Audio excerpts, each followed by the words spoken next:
Bueno, buenas tardes.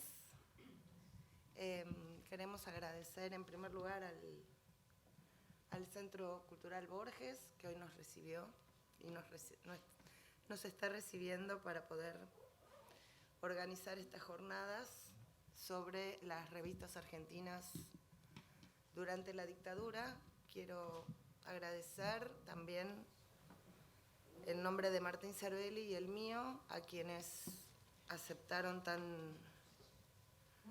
entusiastamente y con tanta generosidad a participar hoy como panelistas de esta jornada.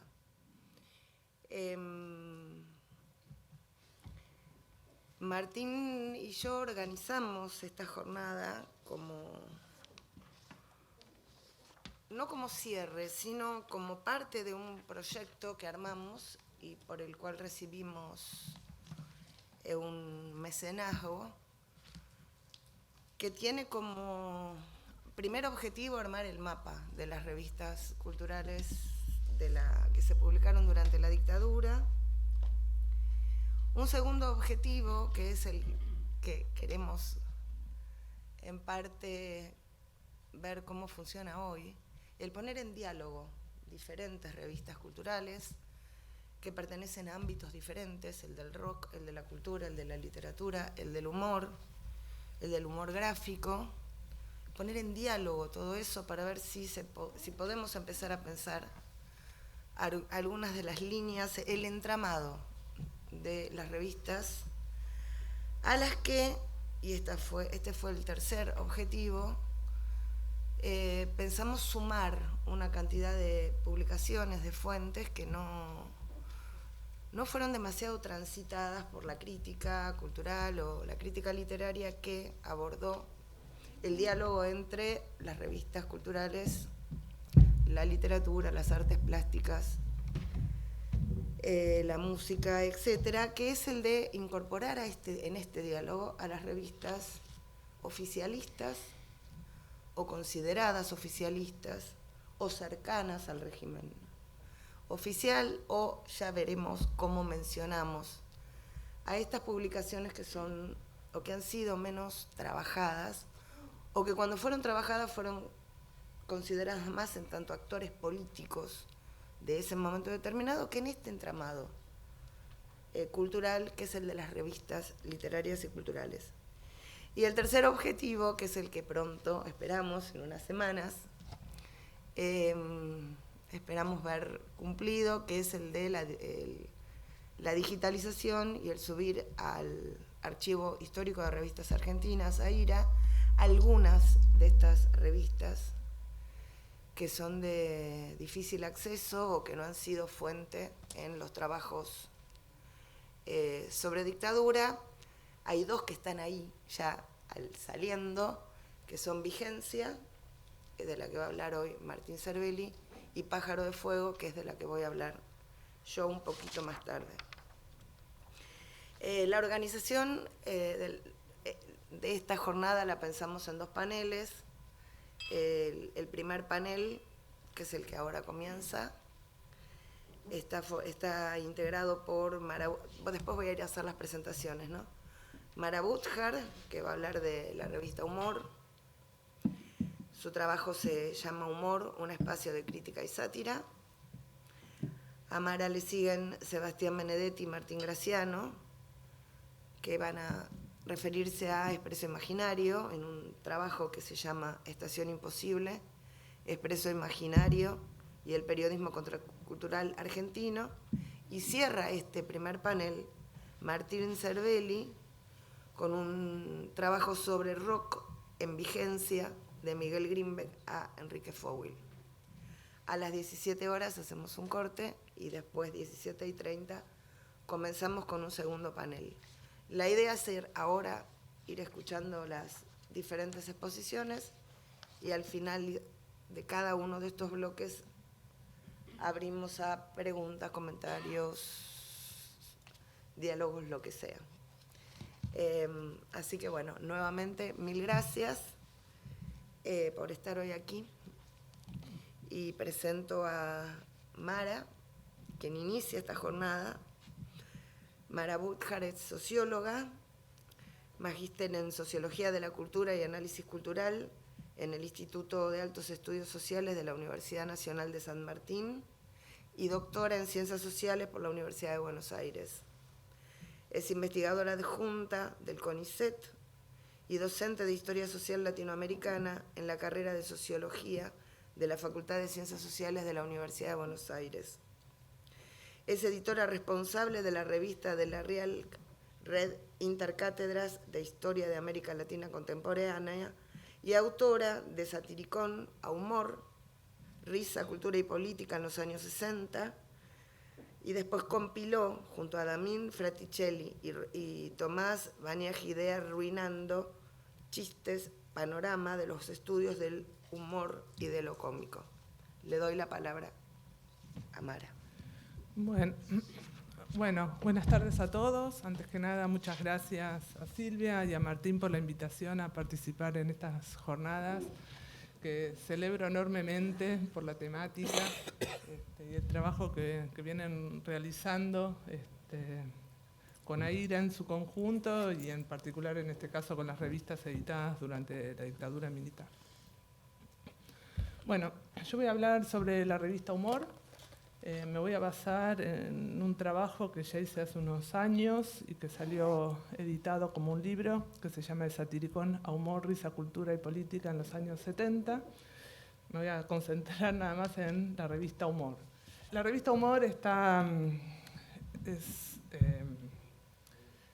fuertemente presente en la memoria social de las clases medias, sobre todo de Buenos Aires, pero también de forma más extensa, ¿no? Para toda una generación, incluso dos, porque ahí están los que se acuerdan haberla leído y los hijos de aquellas personas que también o la leyeron o ya sea abiertamente o se la robaban a sus padres para leerla.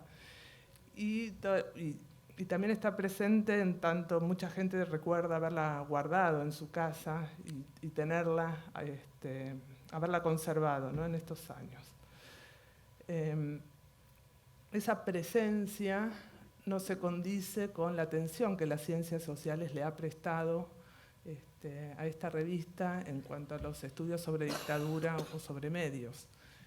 Y yo quiero reforzar la relevancia de la revista con este cuadro de ventas, donde, espero que lo puedan ver bien, en rojo está el tiraje que fue teniendo la revista Humor durante la dictadura militar, y en los demás colores está toda una serie de revistas de interés general, como son la revista Gente, en negro, que es la que está solita ahí arriba, la revista Radiolandia, en azul, 7 días, en verde, Noticias de la Semana, en marrón, Somos, en negro, y Skew, en otro tipo de marrón ahí abajo, ¿no? Como pueden ver acá, la única revista que fue sumando lectores y aumentando sus ventas de forma constante es la revista Humor, hasta el fin de 1983, en 1984, cuando en Democracia todas caen.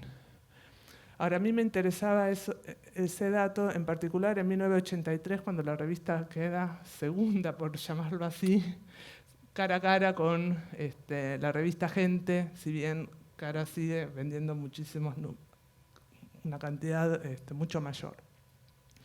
Me parece que estos datos se suman, ¿no?, a la relevancia de la revista, al lugar que llegó a ocupar en el campo cultural o en la escena cultural y política de aquellos años. Y para explicar por qué la revista Humor logra ese espacio, logra conquistar esa centralidad, es lo que quiero demostrar a continuación. La revista Humor surge en junio de 1978. Es una coyuntura muy singular en esos años de dictadura. Por un lado, pues todos sabemos, fue el mes del Campeonato Mundial de Fútbol que se realizaba en el país, pero también se conjuga con otros factores, tanto externos como internos, que hablan de una coyuntura singular que yo identifico como una primera distensión o una primera grieta en la coraza que la dictadura había impuesto sobre la sociedad argentina. Es una coyuntura particular, como les decía, en el plano externo. El gobierno de James Carter estaba presionando a la Argentina por las violaciones a los derechos humanos. El gobierno de Videla, en esa coyuntura, habían anunciado el fin triunfal sobre la lucha antisubversiva, lo cual no significa que la violencia haya cesado, pero sí una intención de desmantelar el aparato militar, que posteriormente fracasa esa intención. Pero en todo caso sí se acordó la visita de la Comisión Interamericana de Derechos Humanos para el año siguiente, o sea, 1979. También a mediados del 78, Videla inicia su segunda presidencia y resuelve un tema vinculado al poder de los militares, porque también deja la jefatura del ejército y le cede su lugar a Viola. Y eso, bueno, habla de un reacomodamiento interno de la Junta Militar y el lugar de presidente, ¿no?, de facto. En el plano cultural hay, esto que les decía, una pequeña grieta que yo advierto por los siguientes hechos. Es a mediados del 78 cuando Tato Bores vuelve a la televisión, después de haber sido expulsado de alguna forma durante el gobierno peronista anterior. Hermenegildo Sabat, histórico dibujante de Clarín, publica la primera caricatura de Videla, que la pueden ver ahí. Le sigue Landru en su revista publicando también caricaturas de Videla. Miguel Paulino Tato, célebre censor del cine, es obligado a jubilarse. Aparece la revista Punto de Vista, sobre la que después van a hablar, ¿no?, lo cual expone también en el campo intelectual, ¿no?, principios de activación y de proyectos editoriales. León Gieco saca su disco con la canción Solo le pido a Dios, vinculada al conflicto bélico con Chile. Está la película de Aristarain, La última parte del León, creo que se llama. Y bueno, surge la revista Humor, ¿no?, en esta coyuntura. Ahí pueden ver la primera etapa de la revista Humor con una referencia a dos temas que van a ser, bueno, por un lado de coyuntura, ¿no?, el mundial, pero por otro, uno de los temas sobre los cuales la revista va a empezar a hacer crítica desde este primer número, que es la política económica. Ser crítico de la política económica no significa ninguna audacia. La política económica estaba siendo discutida abiertamente en casi todos los medios de prensa. Sin embargo, el hecho, ¿no?, de que vuelva a aparecer una revista de humor, ¿no?, y cómo a lo largo del tiempo la revista va a ir presentando sus temas y sus blancos de sátira, por un lado, pero después de crítica, van a ir llevando a lo que yo entiendo a una transformación de la revista Humor, que pasa de ser una revista de humor gráfico, como las tantas que tuvo la historia argentina durante el siglo XX en particular, y de hecho Humor tiene sus antecedentes bien directos en la revista Satiricón, la revista Chaupinela, más de costado con El ratón de Occidente o Mengano, son todas las revistas que se editaron en los años 70. Pero la revista va a ir convirtiéndose a lo largo de estos años y con una muy atenta lectura por parte de sus editores de la coyuntura y de las necesidades de los lectores en una revista de análisis político y una revista seria, y también de sátira. La sátira no va a desaparecer. Creo yo que la mayoría se acuerda de las portadas de Humor, portadas históricas que fueron hasta su cierre en el año 99. Sin embargo, con el tiempo la revista va a ir a prueba de ensayo y error, sobre todo en los primeros años, 78, 79, y ya en el 80 va a ir definiendo un contrato de lectura donde de a poco la palabra y el análisis crítico va a ir ganando espacio, ¿no?, y va a ir ampliando sus temas al punto de convertirse en una revista que habla de economía, de política, de crítica cinematográfica, de crítica teatral, de crítica musical, de deportes, con un montón de notas políticas a partir de 1981. Pero estoy yendo muy rápido y voy a volver un poco atrás. Uno de los primeros temas, mejor dicho, durante el primer año y medio, hay dos temas que son los que aparecían sintetizados en esa primera portada, a los cuales la revista Humor le va a dar gran centralidad. Que uno va a ser la política económica, como les dije, y como pueden seguir viendo acá, donde la figura del ministro va a estar en un lugar central, pero también va a haber muchos chistes dirigidos a las burguesías o clases dominantes, a una clase media que se empalaga con lo que conocemos como la plata dulce, ¿no? y un exceso de consumismo o de viajes al exterior. Y una denuncia al modelo liberal con una defensa cada vez más férrea y más explícita al modelo industrial que se ve perjudicado y desmantelado. Esta crítica que empieza a ser, sobre todo en términos de humor, muy visual, ¿no? Me refiero a viñetas, caricaturas, historietas, de a poco se va a ir sumando con columnas de periodistas, ¿no? Acá tenemos una columna, obviamente no pueden leer lo escrito, pero es una columna donde hay toda una crítica a los estancieros y al aumento del precio de la carne. Es decir, con temas muy coyunturales, ¿no? Con el lenguaje sumamente irónico, cómico, pero no deja de haber una posición crítica al respecto. El otro tema es la cultura dominante, la cultura oficial, lo que la dictadura permitió que se podía mostrar, hacer, exhibir, ¿no? Y tiene que ver con las figuras de la cultura del espectáculo, ¿no? Las figuras que aparecían en las principales revistas de interés general, esas que estaban en el gráfico, ¿no? Gente, 7 Días, Radiolandia, ¿no? De vedettes, actrices y figuras del deporte, que también frente a la ausencia de otros temas que se podían discutir públicamente, ¿no? El deporte había ocupado un lugar muy central, y estoy pensando en las portadas de Clarín, donde el deporte tenía un lugar muy central y aparecían figuras muy reconocidas como, bueno, Reutemann, Guillermo Vilas, los jugadores de la selección, obviamente, etc. Ahora, en el medio de estos dos grandes temas, de forma más...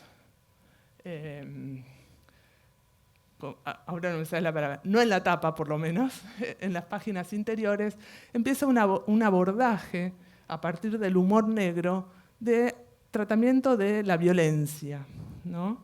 Y en este caso no hay figuras reconocibles, no hay dictadores o represores con nombre y apellido, no hay víctimas politizadas tampoco, es un tratamiento de la violencia de carácter individual, no colectivo, y tampoco politizado, pero sí, mi interpretación es que son llamadas de atención donde lo visual juega un rol central para decir con metáforas visuales aquello que todavía no se puede englobar en palabras y tampoco se puede todavía comprender la dimensión de lo que se está viviendo. A lo que voy es que en el año 78, 79 todavía no existía el nunca más como expresión de síntesis sobre la violencia represiva de la dictadura. Terrorismo de Estado tampoco era un concepto que circulase en los medios masivos para aludir a lo que estaba sucediendo. Y entonces es a través de este humor negro que alude a, que recupera íconos de la cultura occidental vinculados a la tortura, a la guillotina, a las sillas eléctricas, es decir, toda una simbología familiar conocida para Occidente como formas de denunciar torturas o una violencia ilegal, oculta, ¿no? Estoy pensando en esa sala de tortura ahí arriba, ¿no? Y estos chistes son muy continuos. La revista Humor va a estar muy atenta a lo que los otros medios digan, y esto que les decía inicialmente cuando les hablaba de su posición sobre la política económica, que no era ninguna vanguardista en esa crítica, bueno, con respecto a la censura tampoco lo va a hacer. va a aprovechar más bien los espacios abiertos por otros. En este caso es en el 79 la nota publicada por María Elena Walsh, lo que funciona para que la revista Humor empiece a abordar el tema de la cultura, y la cultura también empieza a ser problematizada en algo que en el 80 se sintetiza como una denuncia de la mediocridad cultural, ¿no? Es como una evaluación de la situación cultural, ¿no? Donde se dice, bueno, estamos en una situación de mediocridad, y la revista va a convertir eso en su eslogan, porque su eslogan va a ser superar la mediocridad cultural. A la vez la revista va a tener una sección que va a ser sumamente importante, que es la sección de reportajes. Esta sección de reportajes no es una novedad para una revista humor, ya Satiricón la tenía. Va a ser un espacio no cómico, los reportajes son serios, las imágenes también son el anuncio de que se está entrando en una sección seria, y en este espacio la revista va a entrevistar a actores, en una primera instancia va a ser actores, actrices, personas de la cultura, directores teatrales, músicos, que habían sido perseguidos o estaban en listas negras o estaban desaconsejados, que era otro modo para que no pudiesen trabajar. Y fue una forma que la revista tuvo para ir de a poco recomponiendo la red cultural que la dictadura estaba queriendo destruir, ¿no? Acá circulaban voces que no circulaban en otros medios de prensa, y eran entrevistas sumamente extensas, donde las personas se podían explayar y los lectores podían conocer la situación o en qué andaban aquellos actores que conocían, ¿no?, de los años anteriores. Aida Bornik va a ser una de esas voces, y esto de no humillar al espectador va a tener que ver también con el posicionamiento de la revista Humor con respecto a la cultura, esto de la mediocridad cultural, y de hecho Aida Bornik se va a convertir en columnista de humor. Bueno, la censura va a ir ganando, la denuncia de la censura va a ir ganando protagonismo, y la revista se va a ir politizando. Me faltó una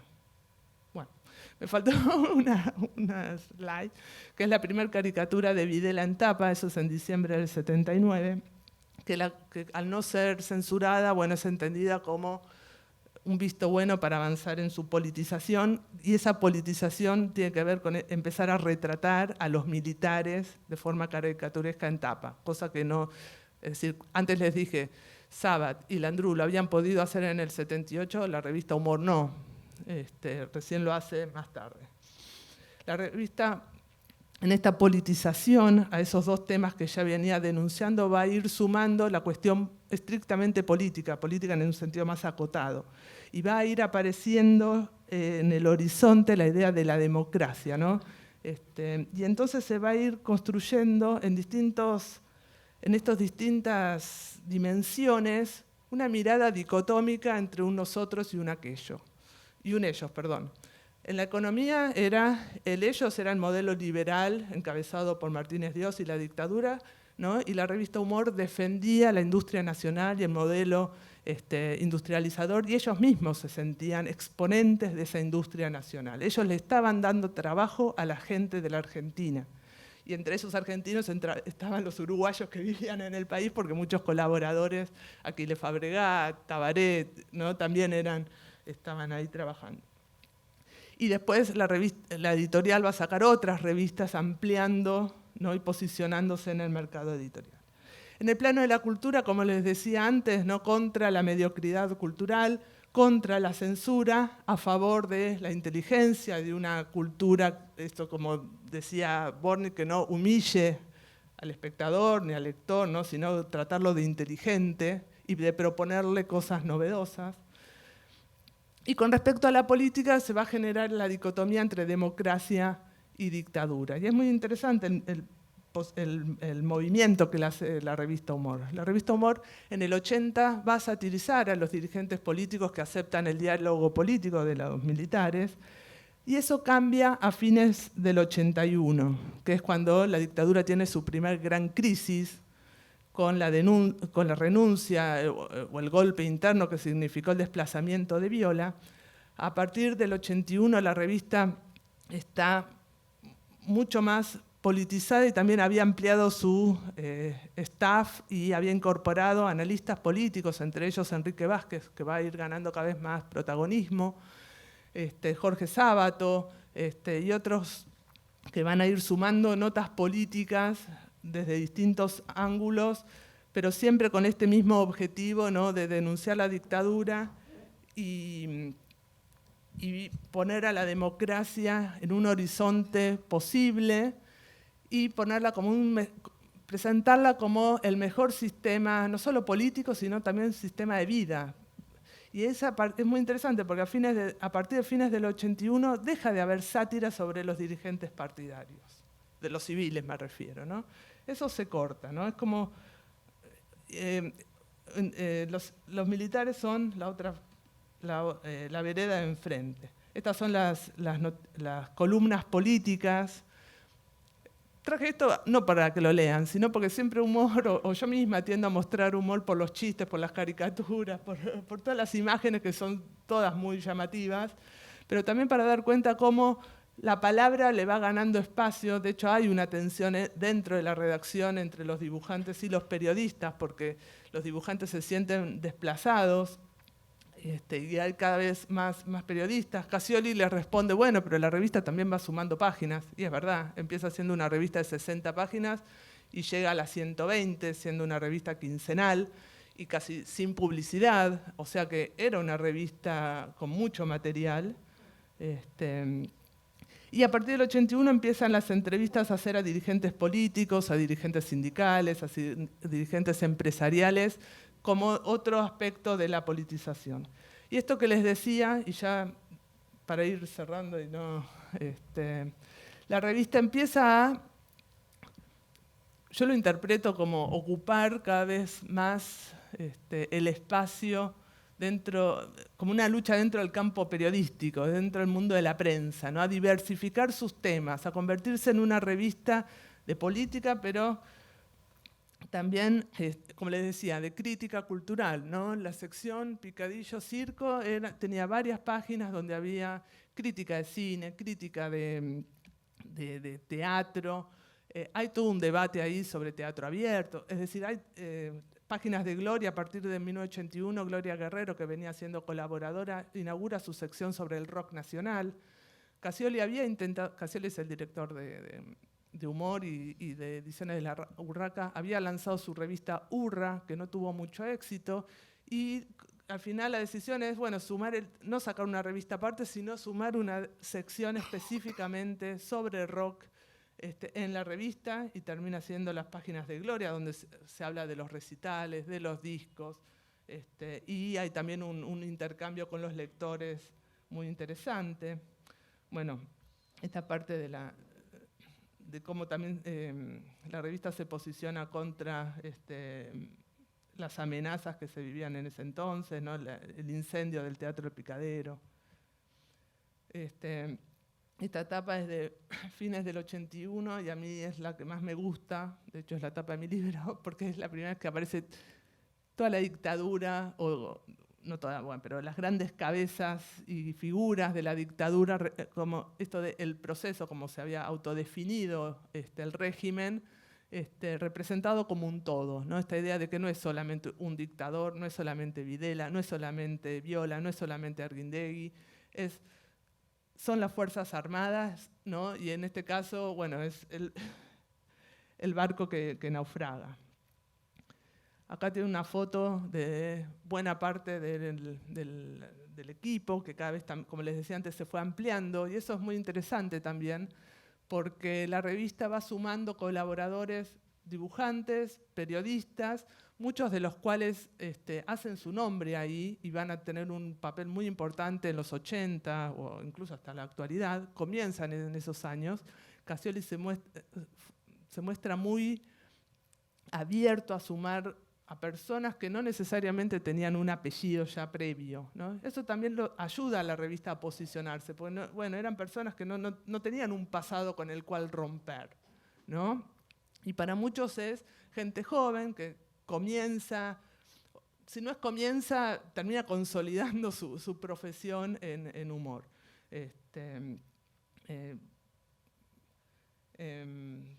Hablaron antes, Miguel Grinberg pasa por acá, Juan Sasturain pasa por acá, bueno, Gloria Guerrero empieza con 19 años escribiendo,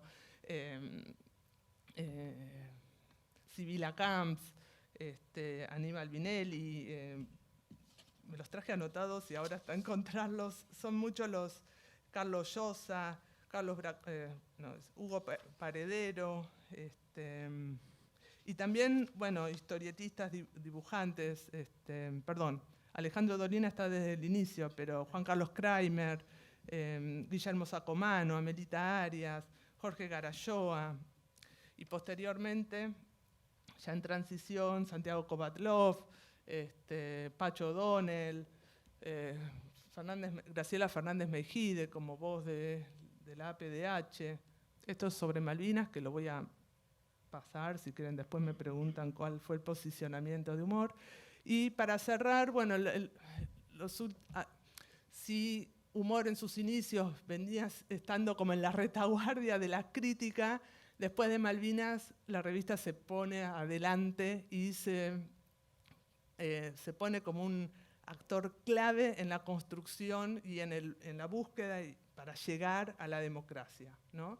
Se va a poner muy beligerante contra los militares y todo el discurso antidictadura va a venir acompañado también de un discurso antimilitar muy fuerte, pues no significa necesariamente lo mismo, antidictadura y antimilitar, que va a ser fundamental para, bueno, sostener lo que va a venir después, ¿no? Incluso hay una confluencia también entre Cassioli y Alfonsín y en el posicionamiento con respecto a las violaciones a los derechos humanos. Ese tema en Humor entra recién en esta coyuntura.